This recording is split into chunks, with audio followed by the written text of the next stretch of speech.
Ireland has been growing again in many places, but not everywhere.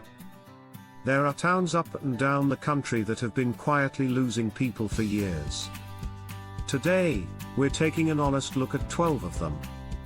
Why folks are leaving, and why others are choosing to stay, or to move in. Both sides of the coin. Let's start in County Leitrim, with the town of Carlow. Now, the town itself has held its own, but many of the smaller villages around it, in the wider county, have been shrinking for decades. Young people leave for college and don't come back. Farms get bigger and need fewer hands. The post office is close. The schools merge. And yet, those who stay will tell you the quality of life is something they wouldn't trade for any city wage. The river, the lakes, the slow weekends. They know what they have. Number 2 is Boyle in County Roscommon. A handsome old town with a fine abbey ruin and a great forest park nearby. But Boyle has seen its share of empty shop fronts on the main street. Young families moved away for jobs that weren't there at home. Yet a quiet movement has started in recent years. Remote workers, retirees from Dublin, a few brave entrepreneurs. They've spotted what the town still has. Beautiful surroundings, affordable houses, and a community that hasn't forgotten how to welcome people. In County Mayo, the town of Belmullet sits at the gateway to the wild Mullet Peninsula. The town has been holding on, but it's a hard hold. Distance from the cities, limited industry, and a young population that drifts towards Galway or further. The reasons to leave are real. But for those who love wide horizons and the kind of quiet you can almost touch, Belmullet offers a life that the city cannot. Surfers, artists, and people who want their children to grow up knowing the names of the birds have all made it their home.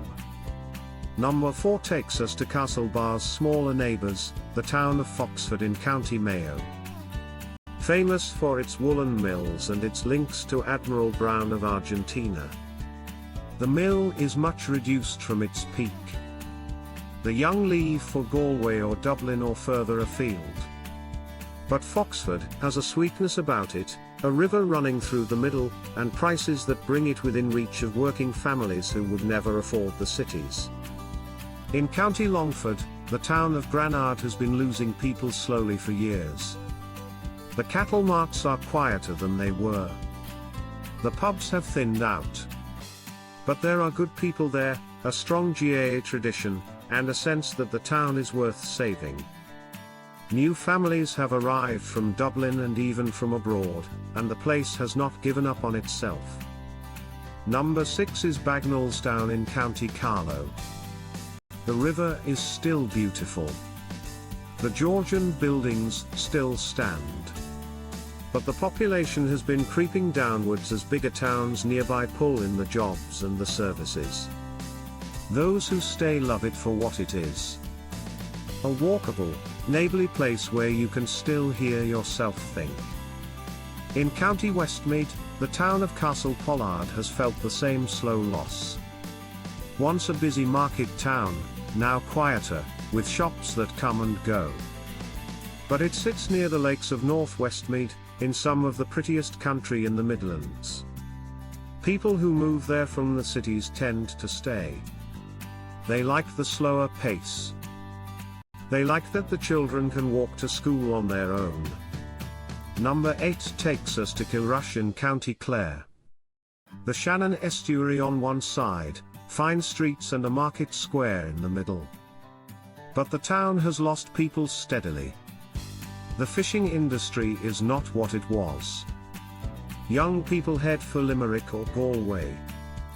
And yet, with the new tourist trails along the wild Atlantic Way, with the dolphin watching in the estuary, and with property prices that still feel reasonable, Kilrush has begun to attract a new wave of residents who see what it could be. In County Donegal, the town of Ballyshannon, once a thriving river port, has seen better days commercially. The main street has empty windows. The local industries are smaller than they were. But the music scene is alive. The festivals draw crowds. And those who stay or arrive new are people who value character over convenience. Number 10 is Lismore in County Waterford. Now, Lismore is a beautiful town with its castle and its cathedral, but the wider parish has lost residents to bigger centres. The school numbers fluctuate. The post office hours are shorter than they used to be. But the Blackwater Valley around the town is one of the loveliest places in Ireland, and a determined community is working hard to keep the place vibrant. In County Tipperary, the town of Templemore, known for the Garda Training College, has held on better than some. But the surrounding villages have shrunk.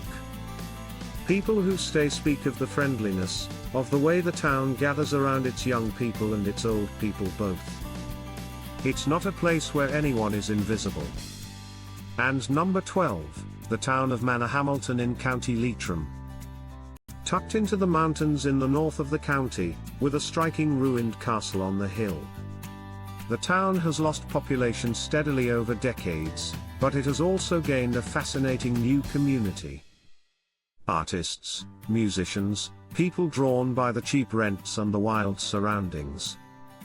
The mix of old and new gives Manorhamilton a flavour you won't find anywhere else.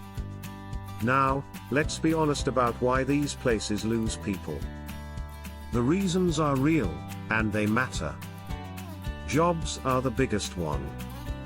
When the local employers shrink, when the factory closes, when the mart loses its volume, the young people have no choice. They follow the work. And once they leave, they often don't come back, because their lives become rooted elsewhere.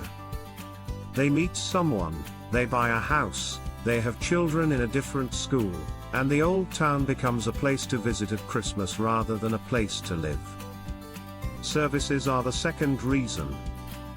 When the bank goes, the post office, the small hospital, the secondary school, the place starts to feel smaller in every way. Older people in particular find it harder. Driving an hour for a routine appointment becomes a burden, and once you can't drive at all, the question of how to live becomes very serious indeed.